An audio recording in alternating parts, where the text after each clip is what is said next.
Yo, what's up mga kaibigan? So for today's video, i-share ko sa inyo yung 4 things you need to start a centerboard selling. Ganun naman talaga bago tayo pumasok sa isang business, syempre pagpaplanuhan muna natin. So disclaimer lang po, no? So hindi po ako pro, hindi po ako professional, no? So ang aking mga sasabihin lamang po ay base lamang po sa aking karanasan at mga natutunan during ng nag-i-start din ako sa pagbebenta ng centerboards. Okay po? Okay, start na tayo sa number 1. So, ang unang-una mong kailangan sa centerboard selling ay target market. Okay, so mas maganda kung ilista mo yung lahat ng mga aalokin mo or yung mga gusto mong pagbentahan bago ka gumawa. Para bago ka mag-start, syempre meron ka ng customer. So, may naka-ready ka na ng mga customer. So, gawa ka na lang and then deliver na lang, ganun. Next natin is yung materials, no? So, saan ka nga ba makakabili ng mga materials mo? Kami kasi bumibili kami sa Uniprint Dasma. So, doon ako nakakabili ng unang-una natin kailangan, which is yung Sintra board. So, bumibili kami doon ng 4x8. So, sinlaki siya ng plywood. Then, ako na lang yung nagkakat. Okay, so ikakat ko siya ng mga 4 pieces para madali ko siyang maisakay sa motor. Okay, so isa pa sa mga kailangan natin is yung vinyl sticker. Okay, so vinyl sticker, cutter, metal ruler, photo top, syempre printer. Dapat yung printer mo is naka-pigment ink. Yan, and then kailangan mo ng Photoshop.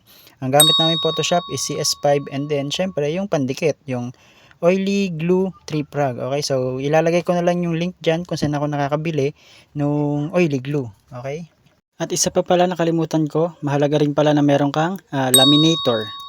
So next natin, ang pinakakailangan nyo, so number 3 na tayo guys ha. Sa number 3, ang kailangan nyo is laptop or desktop and printer. Okay, so ang gamit namin dito sa aming Sintraboard business is L3210. Okay, so ang ink niya is pigment. Okay, so kailangan nyo rin ng Photoshop. Yan, CS5 ang gamit namin. Isa pang tip guys, syempre sa pagpiprint nyo ng mga image, unang-una kailangan naka 300 megapixel ito, no? So para malinaw. And then pwede kayong gumamit ng ibang apps sa inyong internet kagaya ng Cutout Pro. Yan, para mapalinaw nyo yung mga image na ano, kasi hindi naman maiiwasan na magsasend si customer lalong-lalo na sa Messenger. Syempre medyo malabo yun. Ngayon pagka dinownload nyo siya, pwede nyo siyang palinawin using Cutout Pro. So bago po tayo dumako sa number 4, no? So kung bago ka lang po sa aking channel, please do subscribe and then hit the like button. Okay po, so nag-upload po ako ng mga tips, tutorials regarding po sa printing. Okay po, so visit nyo na lang po yung channel ko and then pa-subscribe na lang po. Maraming salamat po. Okay, so ang pinakalas natin is yung take time to learn. Okay, so mag-ready ka sa mga magiging mali mo, sa mga masasayang mo na material since magi-start ka pa lang, no? So ang unang-una kasing mahihirapan ka diyan is yung paglagay mo ng phototop sa laminator. Yan.